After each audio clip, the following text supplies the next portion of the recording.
Good morning, everybody. Sorry for the slight delay. We had some technical difficulties, but I am very glad to be here today and present the first foundation-based webinar on grade R. So if you're in any other grade, you're still welcome to listen in. Yes. So before we start, before we begin, let's cover some of the basics. If you're struggling to hear me, make sure your audio is on and your speaker volume is turned up. You will automatically be muted when joining the session. Should you have any questions, you can ask the question in the question box below, right, or raise your hand. So you will see this little hand icon. I will take answers at the questions at the end of the session. So if you have a question, you can ask it at the end of the session. When you have throughout the session, you can just type me a message. And then I will check the questions and then I will answer them as best as I could. I have two presenters as well. On the other side, Marika and Suzanne, they will also be helping you and answer your questions if you have any. Okay, so you can download this presentation and any additional resources in the handout box. It's only the presentation for today. You will also find the information in the question box below on your right. Remember to send us any questions. I'm here to answer anything. You can also send me an email to academics@impact.co.za afterwards if you have any other questions. And then questions in the question box will be answered and available afterwards. So all the questions, we will compile them, answer them, and send them to you. So everything will be answered. If you did not receive any questions, please send an email to info@impact, and we will send it to you. And then you can visit the Impact YouTube channel for the recordings of the session and rewatch it if you'd like to. Okay. Let's start. So this is the points that I will deal with today. We'll start with a brief overview, then we will focus on senses, gross motor skills, fine motor skills, mathematics, language, and life skills.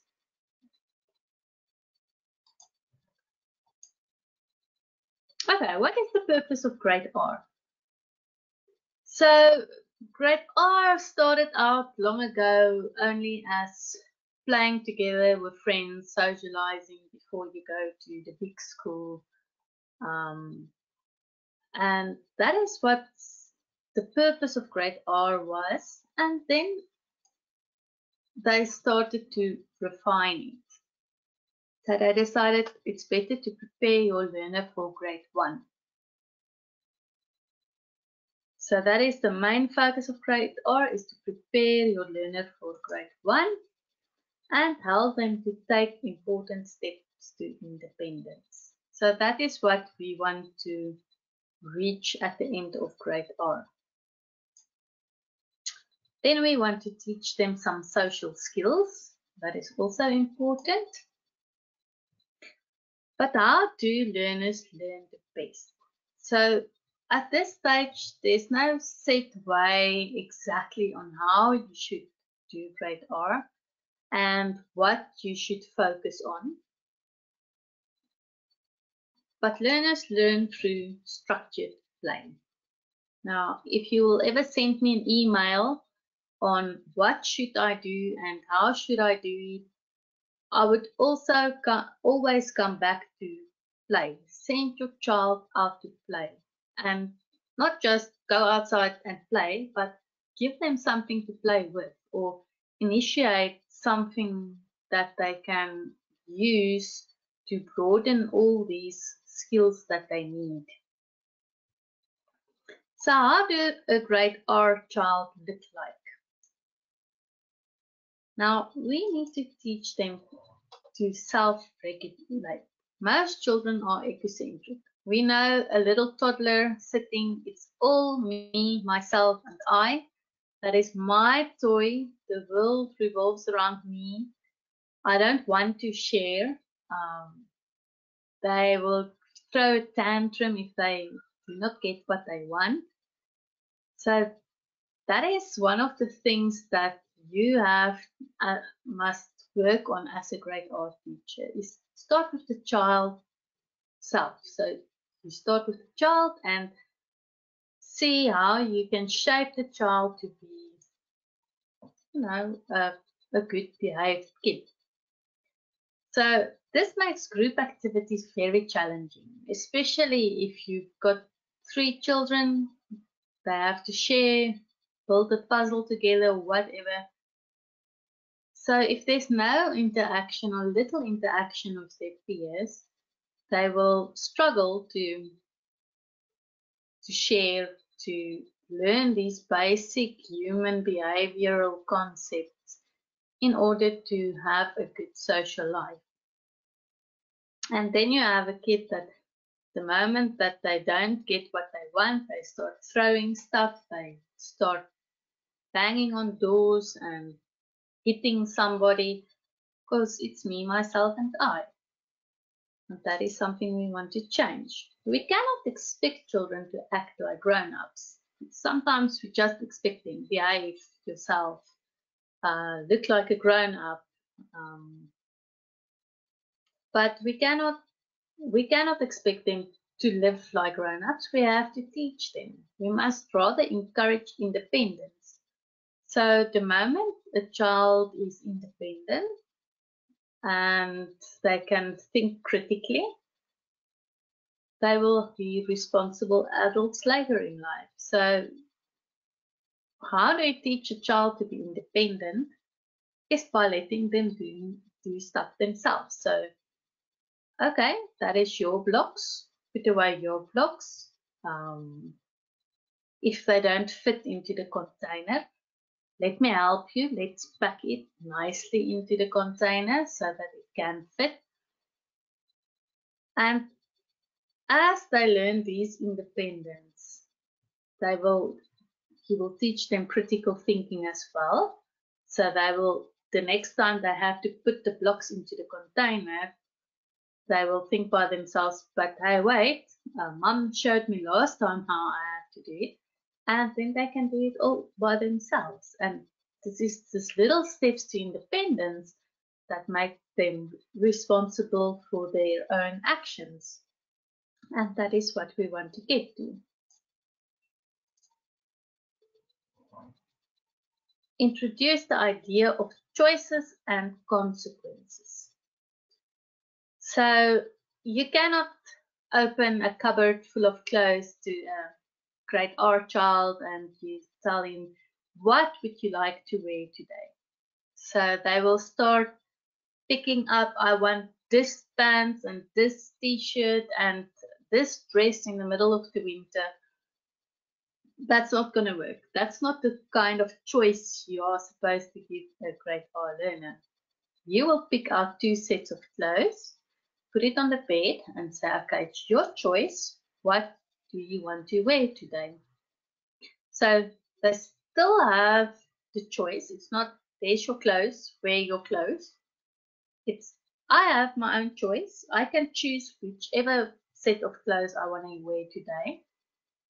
And it's not always possible, I know. Sometimes it is quite difficult to get what you want, but give them that choice. Instead of taking out and say, this is what you're going to wear today, give them the clothes, you wear it. When it comes to eating, you can say, okay, you have a choice. If you eat all your food, you can get some ice cream afterwards. If you don't get any ice cream. So it's their choice and let them bear the consequences. If they don't eat their food, don't give them ice cream. It is very traumatic the first time and they will start screaming and yelling if they see their brothers and sisters got some ice cream. But I promise you, The next time you tell them, listen, yeah, you have a choice. You can eat your vegetables. Otherwise, you won't get ice cream afterwards. They will eat their vegetables because they know there's going to be consequences if they don't. Also for bad choices. So if they choose not to do something, so there's where the discipline also comes in, there's going to be consequences. In everything that we do, there's going to be consequences. It's either going to be good or it's going to be bad, and it's your choice to make. So that is one of the great concepts to teach children, is the choices and the consequences. And it's not always nice to bear the consequences of your actions. Yes, and then they have to take responsibility for their actions. So if they decide to do something and they know something else bad is going to happen, I am leaving the gate open and the dog will run out, then it's your fault that the dog ran away. Now we have to find the dog again and bring the dog back, but it was your fault. And you can tell the child it could have been run over by a car or whatever the situation is. So they have to take responsibility for their actions. Okay, the dog one is not a good example, but a lot of things that they do require them to be responsible for their choices. Okay, let me check if there's any questions.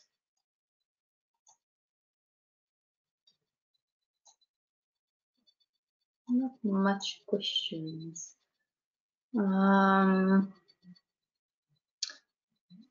So today's focus is on grade R only.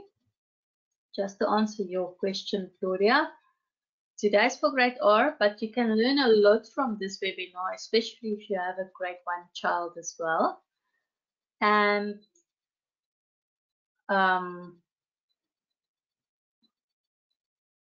yes, so the next one I will focus on grade 1, and then there will be one on grade 2 and grade 3 as well. So it's a nice series that I will present together. So if you logged in today, you can do the whole series. So yes, there's a grade 3 one as well. So we will do this whole series. And please log in, and you can learn a lot, especially if you've got a grade 3 child. Log in for the grade 2 webinar as well. I will have a lot of, especially on those special needs kids, I will focus on those. What if my child has difficulty with mathematics or subjects like that?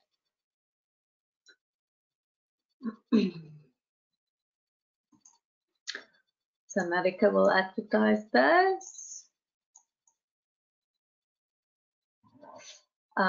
There's a question. My son has ADD, very difficult to teach routine and sit still. Yes, I know ADD is, it's very difficult. I will answer this question a little bit later. There is some slides on what you can do and what needs to be done in order for those ADD child, especially the grade R's. They are really ADD, most of them, and they should be. So just hang on a little bit, and maybe I will answer your question throughout the session. Otherwise, you can just ask again at the end. Yes, you will get notifications on the grade 1, 2, and 3 webinars. They will be, I think, 2 weeks apart. And then you can just log in for those as well. So we will definitely send out communication for the other webinars. Okay. Yes, you are welcome to contact me via email. The email address is academics@unpack.co.za, so please feel free. I'm really willing to help you in the best way I can. Okay, let's continue. So, a lot of times we think that grade R should be this formal schooling session where we start to introduce all these phonics and mathematics and altogether everything that they actually will learn in grade 1. But there are such important groundwork that needs to be done first before you can send your child to grade 1. One of them are senses. And children learn through their senses. Babies put everything in their mouth that they can get hold of. They touch everything, they smell it, and that is one of the important things. There's this little baby playing with spaghetti, feel it, explore it. I think sometimes we forgot that that might actually be the first time that she's touching spaghetti in that way. Usually it's put on a plate in front of you and you're supposed to eat it.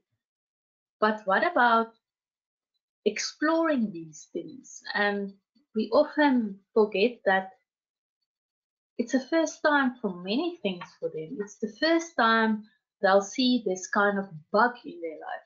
I've seen 1,000 ladybugs. This is a waste of time. Let's concentrate on some phonics. That's the first time they experience this little ladybug, and for them it is something they've never seen before, and it's this huge experience for them.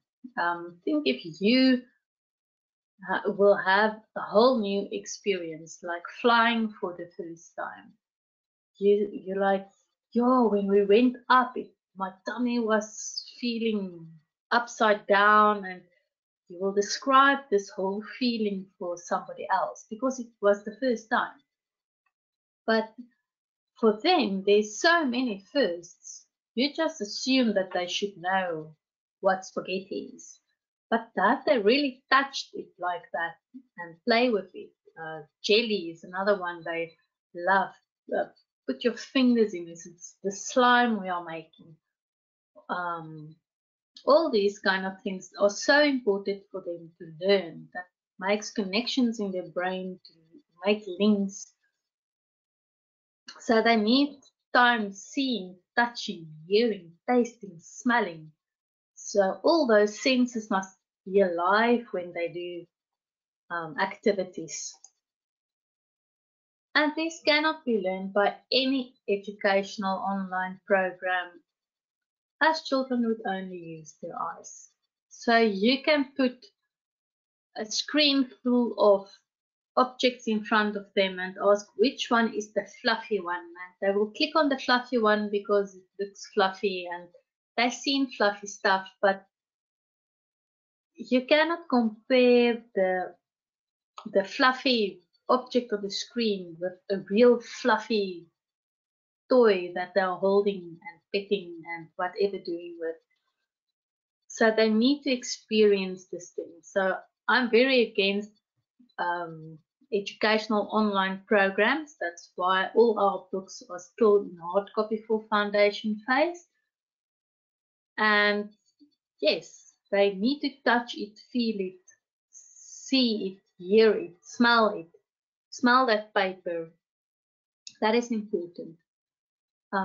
Educational programs do have a place, but it shouldn't be the main source of their information. So building a fort and play with imaginative dragons and castles will include all the senses. So let them play outside.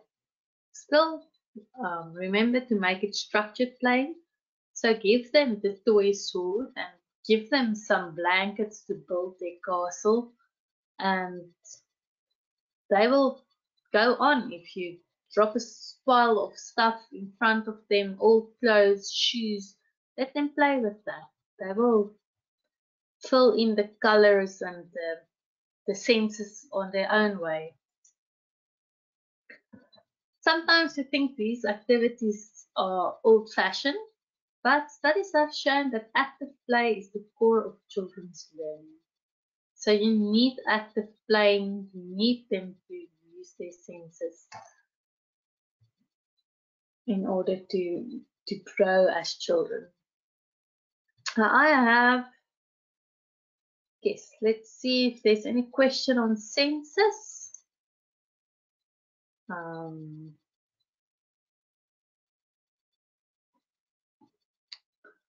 I've got one from Jeanette. My son is deaf, so we decided to do homeschooling. He's 7 now and learning sign language between learning. He wears a cochlear implant. He can count to 5 now, which he didn't know how to do. I want to teach him to do adding sums, but don't know what is the best way. Jeanette, I will answer this question on email for you. I think that is the best. Sometimes people think homeschooling is for special needs children. It's not. We are a mainstream company, but I will send you some tips that might work. I cannot guarantee anything. Let me just see if there's any more questions.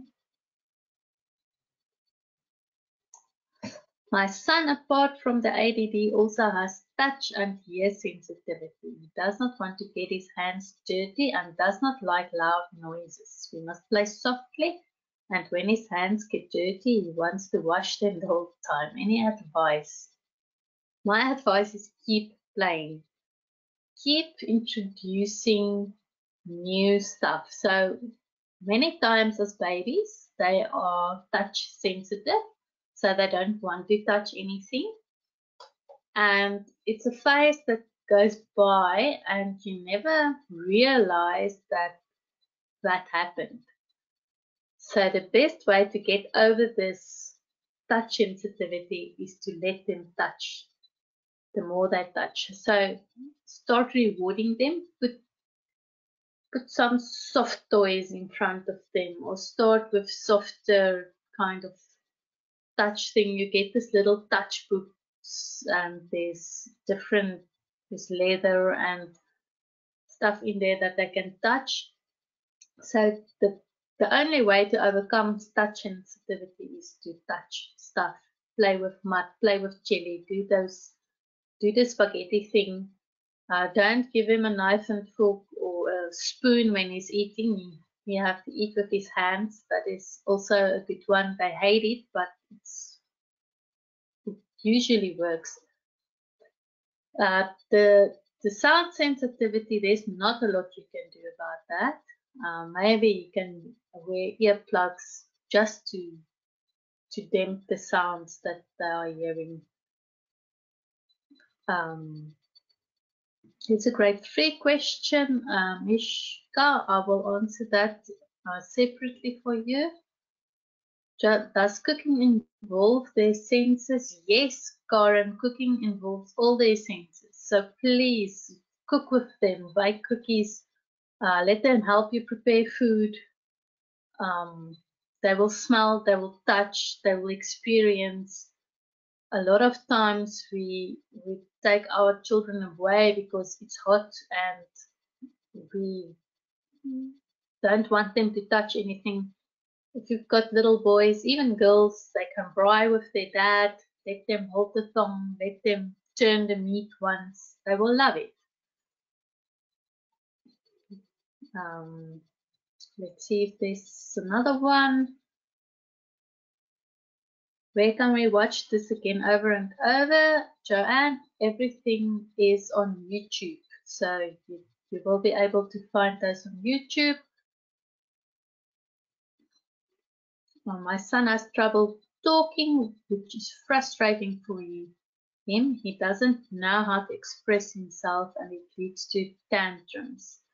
We've taken him to speech therapists and they recommend school and social activities. However, his tantrums are more often than not violent, which leads to school not willing to accept him.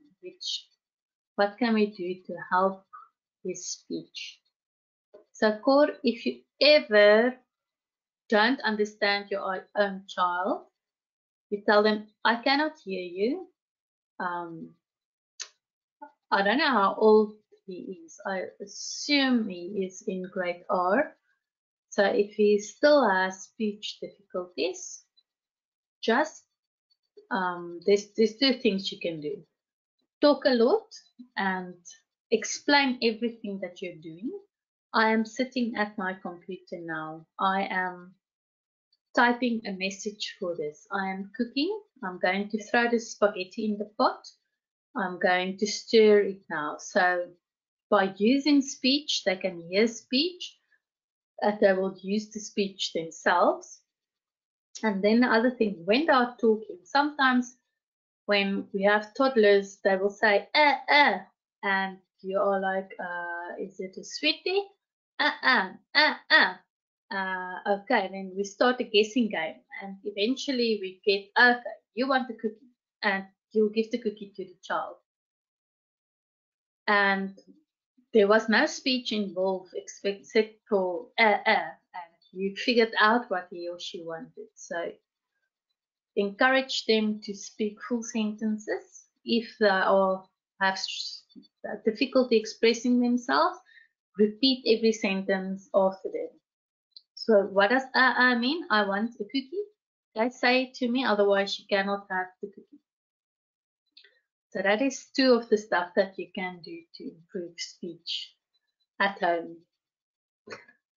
Okay, I'm going to go on and then I'll answer some more questions later. Okay, another big factor that we are looking at is gross motor skills. And a lot of time we think, this is something that children do all the time. It's fine. My kid will be fine. They play outside. It's fine.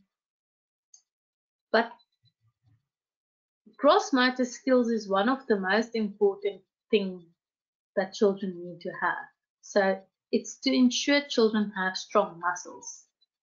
Babies are born and we have to help them all the time because there's no muscles involved.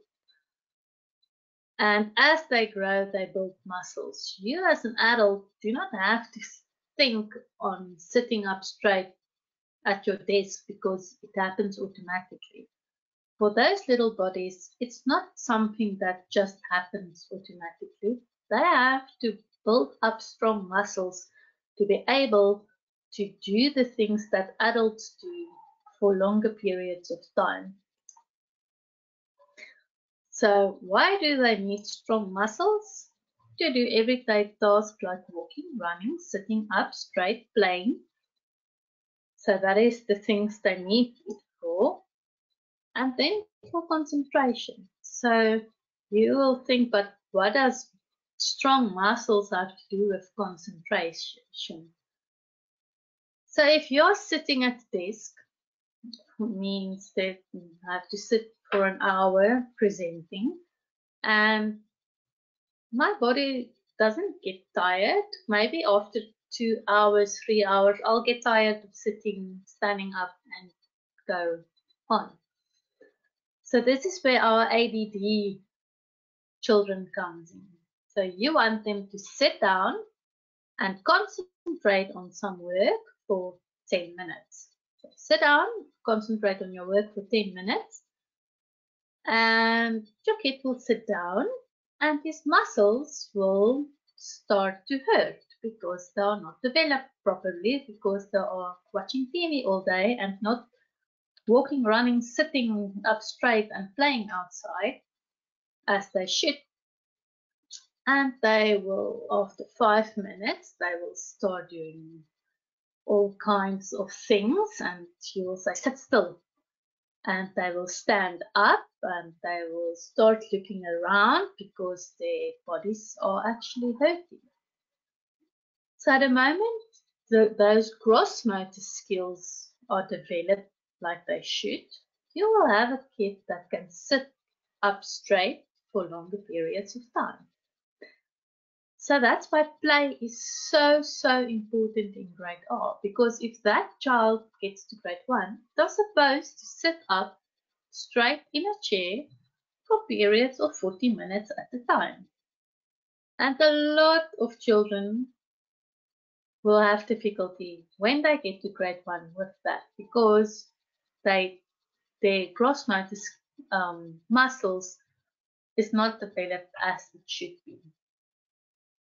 Because the grade R teacher was focusing on how to do phonics and let's get this mathematics in their heads, and except of letting them run outside and play the castles and dragons.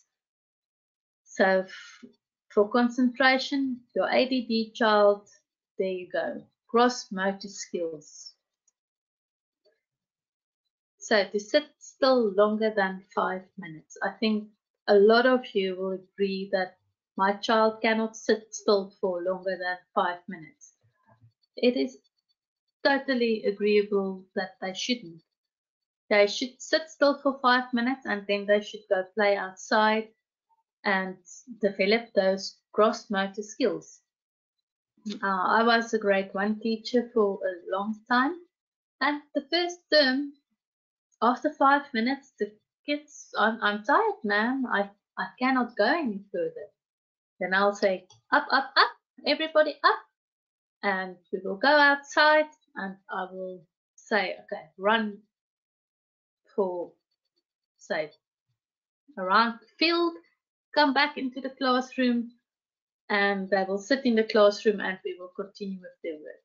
So that is one of the best ways to teach your child to sit still. The moment they get ants in their pants, like we said, you chase them outside, go play a little bit. 5 minutes is enough. Come back and we will continue with our work, just to build those strong muscles that they need to sit up straight.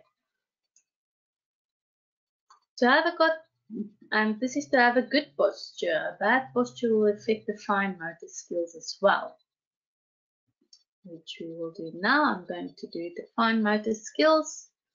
So there's our gross motor skills: jumping in bags, playing with a ball, give them a ball. These monkey bars are amazing for your gross motor skills. Hula hoop, give them the toys or the equipment to play with for them, to enable them to develop all these skills. Okay, then we have got our fine motor skills. This is to ensure that children have strong muscles in their fingers. So the fingers, the hands, the forearms, this part of the body, also your toes and your fine, the smaller muscles. And why do they need these muscles? Use objects like pencils, scissors, crayons. Children that do not play with pencils, scissors, and crayons will not be able to write in grade 1. They will not be able to hold the pencil correctly and to write a sentence, or never mind the sentence, just a letter or a word. And their fingers will become sore and tired. So now you have this ADD child that do not have gross motor skills, so you cannot sit up straight, and obviously the fine motor skills are not developed as well. Now he cannot write, and this is where a lot of our problems come in when they are going to school. And the best way to fix it is to play. No screen time. I grew up without a TV in the house, and yes, there was nothing wrong with my gross motor or fine motor skills. You don't need screen time in the house. Then, why do we need it? It develops your hand-eye coordination. Keeping a ball with a bat and all those kind of things. Develop their writing skills. So if you do any fine motor activity and make those muscles strong, and the gross motor muscles is sorted, they will get to grade 1, they will sit down, have a good posture, and be able to hold a pencil and write without getting tired. So that is what we want from a grade R learner. And children become more independent and their self-esteem grows too. So if you know, I can do this, I can sit still, I can do this work, I know what's going on, it boosts their little self-esteem very much. So, and that is what we want to get to, is a confident child that have strong muscles and are ready for grade 1. Okay, let me see if there are some questions.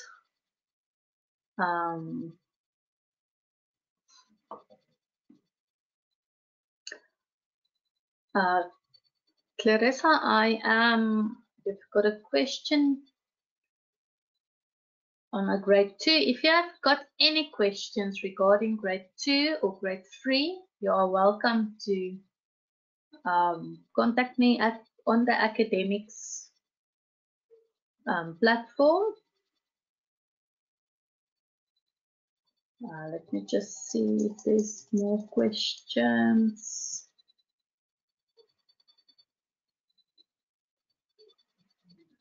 I have 2 sons, one in grade 2 and one in grade R.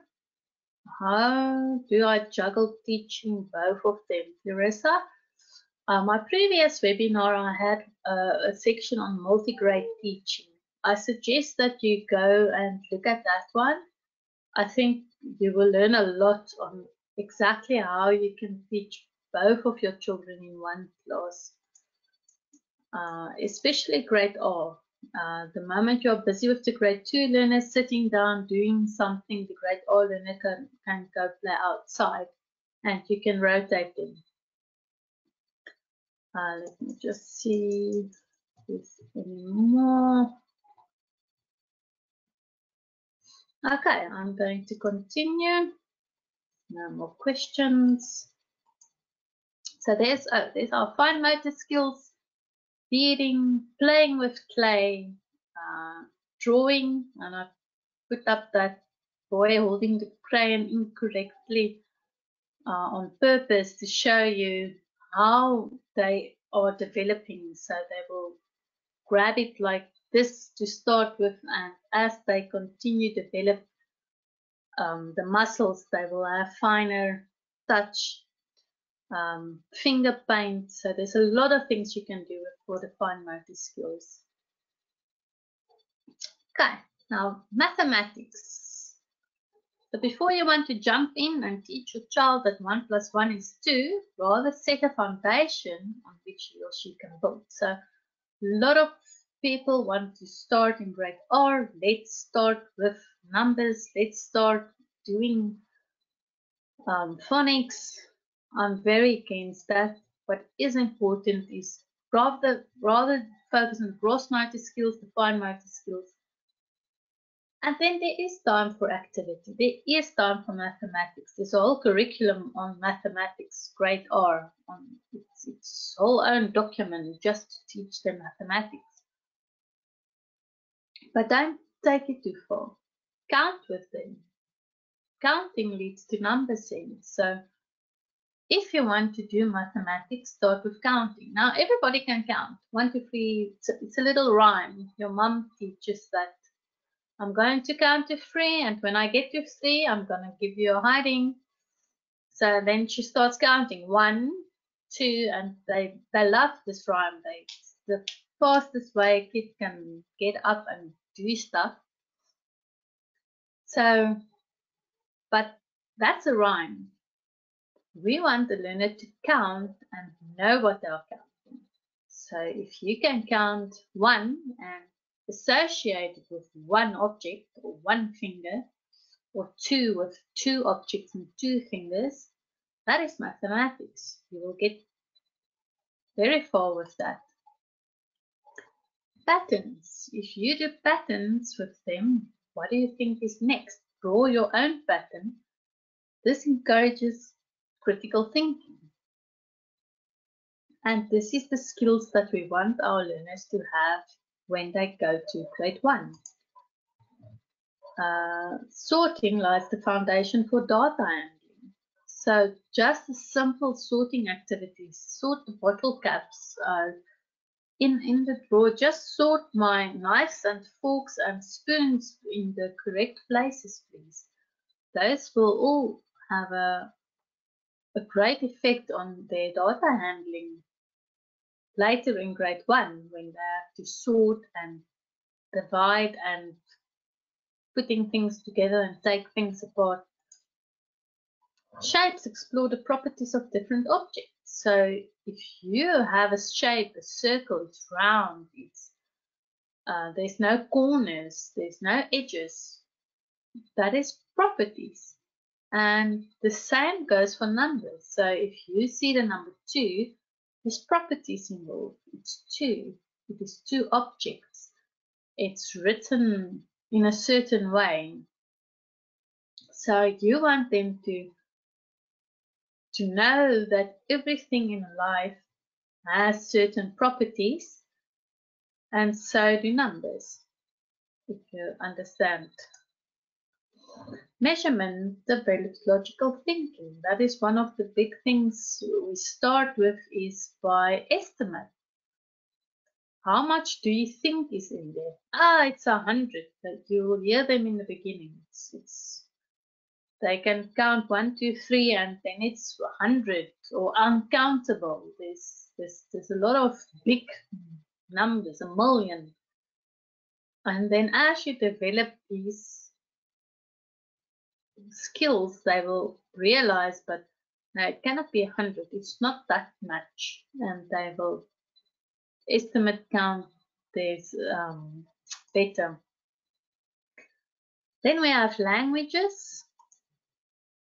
Before you anxiously start to teach them sounds and words and phonics, rather start with the basics. So where do we start? What is important? I'm going to get back, listen to the language and expand the vocabulary. We often tend to talk to children like, "Hey, sweetie pie, here is a nana for you." But why not use the correct language to start with? So that they can, what is a nana? It's not a word, it's baby talk. Rather use the correct language. It's not a bark, it's a dog. Use the correct language.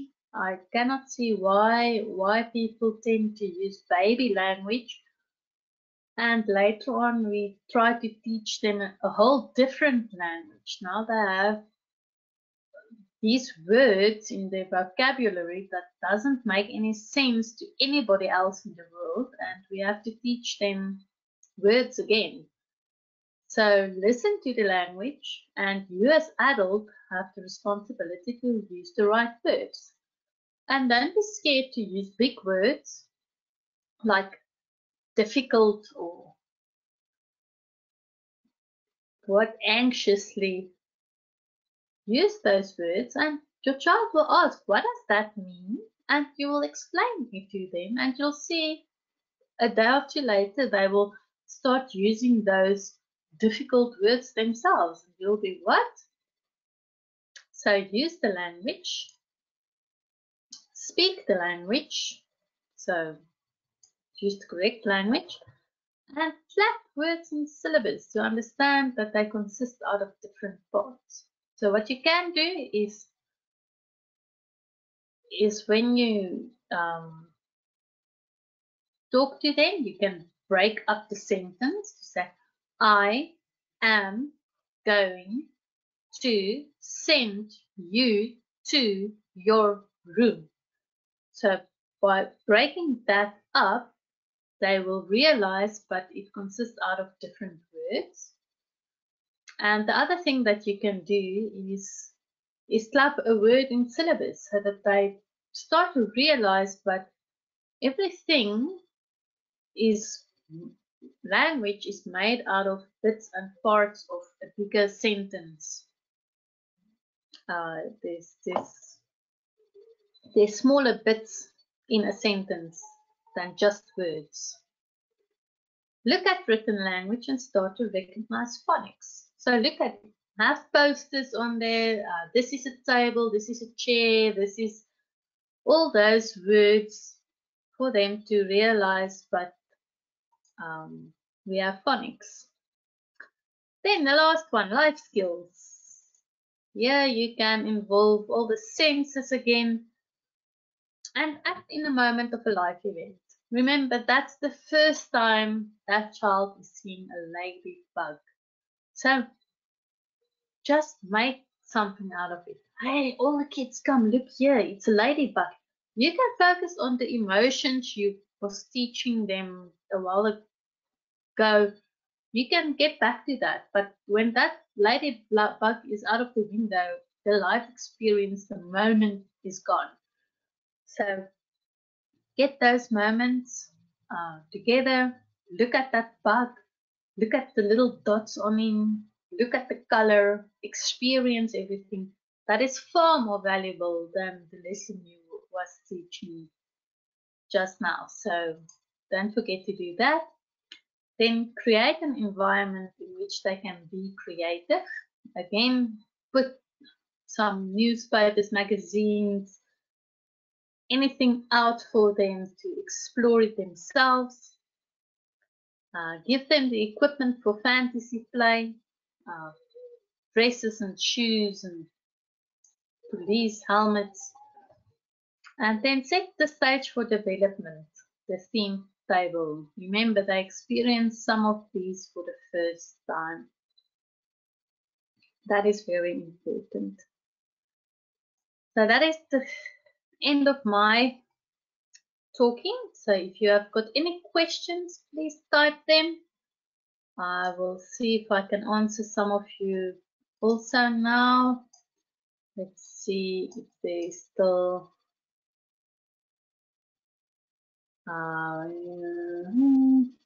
I have the same problem with my child and speech. Maybe I can chat with the mum and give her some pointers we received from our speech therapist. Please do. If they cannot speak right, sometimes it's also a hearing problem. So check that out as well. Sometimes if they cannot hear well, they cannot speak well. So take them to a therapist, but also test their ears, because if I cannot hear the word cat, the T will be silent and I will refer to it as an A. And you will say, but that's not an A with a cat or whatever, it's a cat. But they cannot hear some of the sounds, so just check that as well, Marilise. Then let's see if there's some more unanswered questions. What fine motor skill games can I play with my son to help him to write? He does not like stringing things or coloring. Okay, a nice one is to use pegs. And you can peg everything in the house. That is nice for fine motor skills. Yeah, boys do not like coloring at all. You can buy a little bright tongue. They can play that are braaiing, fishing, fish rod, all these fine motor skill, pin pick boards. Those are nice. Get this game. It's cork, and you have some shapes and a little hammer with nails, and then you hammer this nails into the shapes into the cork. It's a very cute game for boys, especially because they can use a hammer and they have to hold the nail very precisely, not to hit their fingers. So you can Google some fine motor games for boys. I think you will get to a lot of things that you can use. There's a thank you, Annaline. I really enjoy sharing knowledge.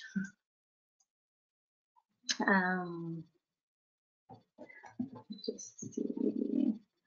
Our kids are registered with Unpack. We use a learning center but have opted to keep kids at home. Do we send assessment to Unpack for marking? Can it be done via email documents or courier the documents? Yes, Antoinette, you can. You can assess, do the assessment yourself as well. I set up the assessments myself. It is assessments for dummies. So it's very difficult to go wrong with the assessment. But you can send it to us as well, and then we will mark it for you. Just remember that there's listening tests and orals also, so you need a memorandum in order to do the assessments.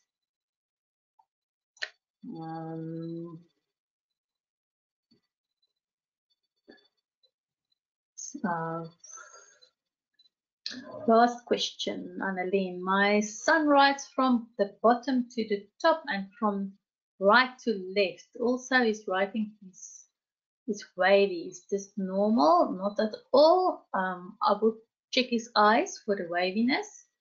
And then usually when they cannot write from left to right as they should, you should teach them left and right. That is not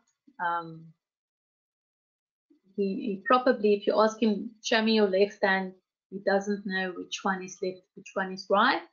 So start with that. A lot of touch with your right hand, your left ear, touch with your right knee, your left foot, and so on. Do those kind of activities. That should help because his position of his body and is not established as it should be. Does a grade R learner need to know how to write his or her name before going to grade 1? Yes, I would say at least a little bit. So they should at a stage ask, how do my name look like? How can I write my name? It is usually something that they write, but it doesn't have to be perfect. It should be something more or less. I can see what your name is. If it's a long, difficult name, just make it something short, or just help them to write the first letter of their names. So yes, that is what we call emergent writing. So they do not really know what's the letters, but they know it's their name. Okay, let's see. One last question. The rest I will answer via email.